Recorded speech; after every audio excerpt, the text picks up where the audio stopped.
So pun juga there are stories when my friends went into Gaza, Palestine, they brought some sweets and give to the children of Gaza.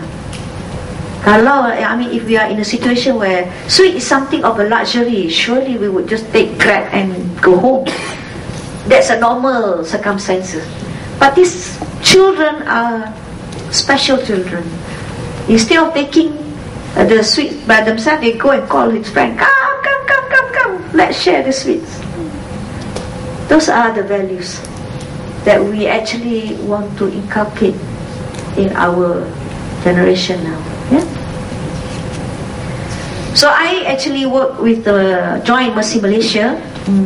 I just want to share with you all my experience, a little experience that I had. Mercy Malaysia was actually created as a result of some of us doctors feel that with the you can call special privilege that Allah has given to us to treat patients, to treat human beings with your knowledge, we want to expand, or we want to spread more by helping other people all over the world, whoever are in need. So a few of us, Datuk Tan Sri Jamilah Mahmud, happened to be my next door neighbor in the Ampang Putri Specialist Hospital. So when she went to Kosovo and started this medical relief mission, I joined her and we start developing the organization together, with a few other doctors. So what is the vision of Mercy Malaysia? It's actually outstanding in the delivery of medical and humanitarian aid to all. All. We disregard other things. And the mission is actually Mercy or Malaysian Medical Relief Society. It's actually a non-profit medical organization, and we dedicate to provide humanitarian services in crisis like tsunami, like war zone, and non-crisis just like extreme poverty situation, irrespective of race, religion, culture and boundary. So we go all over the place. So these are the characters and values that we have. This is our core values in Mercy Malaysia. Number one is trust. Whatever we collect, we give and not put into our pocket by the donors. So the donors trust that this money that we have collected will be given to our beneficiaries. We want to have trust by the government of Malaysia so that we actually project a good image in the global humanitarian work. And we also want to have trust by other international organizations that we deliver our promises. So kata we have promised to build a hospital, we will deliver that. People who are in Mercy Malaysia must be passionate with the work that they are doing, especially with the work with the underprivileged. And for the humanitarian cause, Mercy Malaysia is actually championing. The drive is actually inherent, has to be inside you. Tak boleh paksa-paksa. You cannot be forced. It must be in you, and you really want to do it. Because going to places like I will be showing you, it's not something like sitting in a hotel, 5-star hotel. And when we were in Afghanistan, we travel in a very old van, and there's no toilet to go and pass urine. So you have to really lock yourself, and sometimes has to go and pass in a open desert. So it's not something easy. So you really have to actually tell yourself that you want to go through all this. And we want to be excellent in our delivery. I will show you the examples of how we try to make seismic resistant houses in Aceh after they have been struck by earthquake. And this enriching experiences by all of us hopefully will actually enrich other people and also inspire other people, inshallah, like you, the future young doctors, inshallah.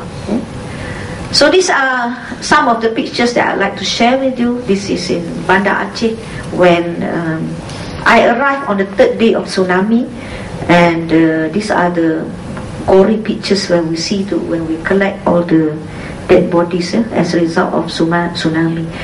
I'm sure you see these pictures before also. The ship has gone up to past the houses and so on.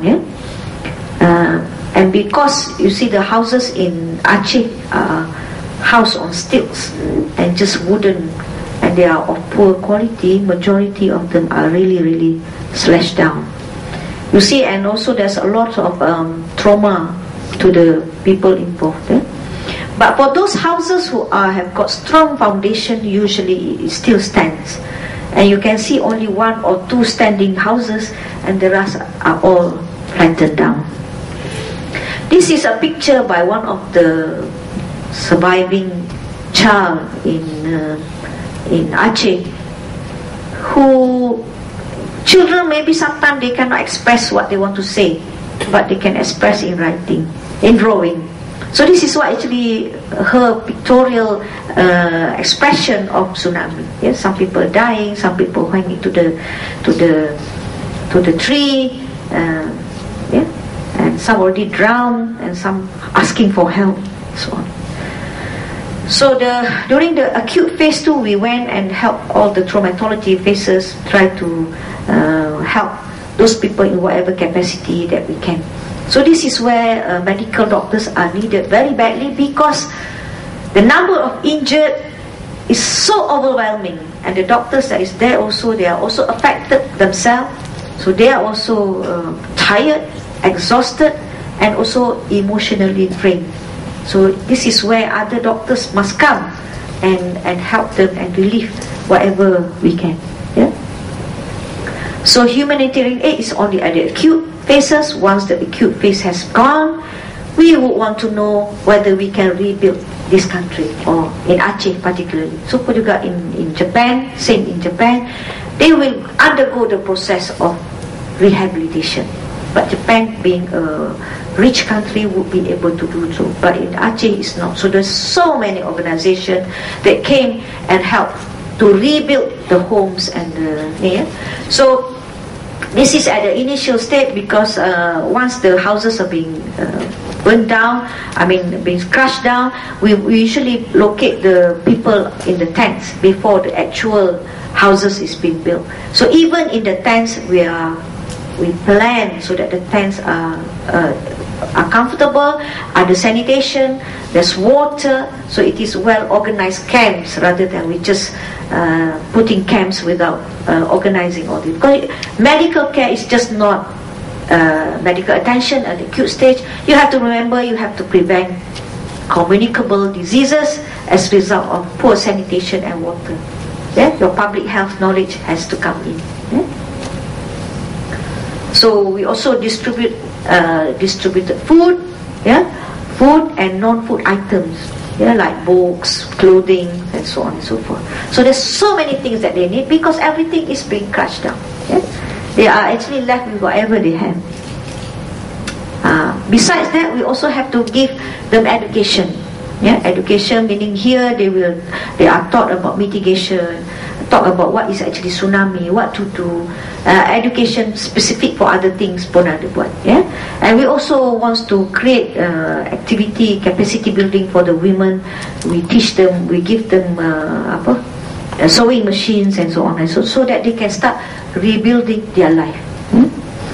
As a Chinese ke Japanese saying was saying that if you want to help a person, you don't give them fish, but you give them a fishing rod. Because if you keep on giving food and food and food, it all goes into your waste. Some goes inside lah. But we want it to be independent, because we are not going to give them help after help after help. We want to give help so that they can become independent themselves. So from tents, we built houses, where they make pathway, they put maps, so that when there is a sign or warning about tsunami, they know where to go. So it's a very well planned houses, and that houses ni we do it as a seismic resistant houses. So meaning that if there is an earthquake up to a certain Richter scale, these houses will inshallah not burn down. Okay. Okay, so these are the few houses that we have built, and